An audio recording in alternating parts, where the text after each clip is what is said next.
Israel was like 15 9/11s. The scale may be different, but I'm sure those horrors have tapped into some kind of primal feeling in Israel, just like it did and felt in the United States. Shock, pain, rage, an all-consuming rage.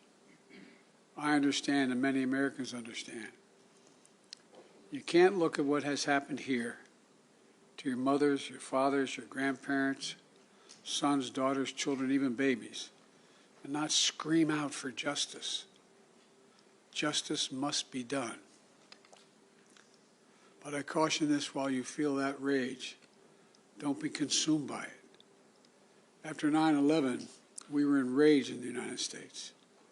While we sought justice and got justice, we also made mistakes. I'm the first U.S. president to visit Israel in time of war. I've made wartime decisions. I know the choices are never clear or easy for the leadership. There's always cost, but it requires being deliberate. It requires asking very hard questions.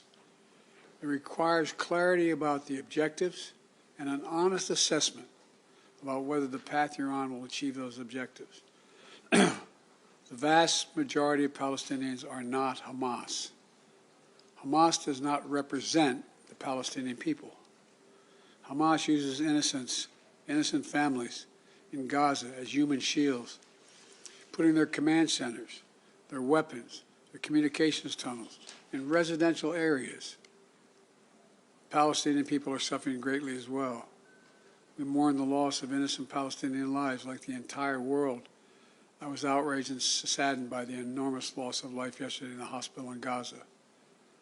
Based on the information we've seen to date, it appears the result of an errant rocket fired by a terrorist group in Gaza.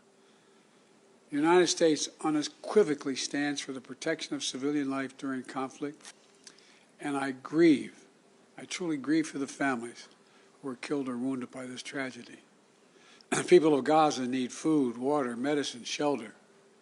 Today I asked the Israeli cabinet, who I met with for some time this morning, to agree to the delivery of life-saving humanitarian assistance to civilians in Gaza, based on the understanding that there will be inspections and that the aid should go to civilians, not to Hamas. Israel agreed the humanitarian assistance can begin to move from Egypt to Gaza. Let me be clear: if Hamas diverts or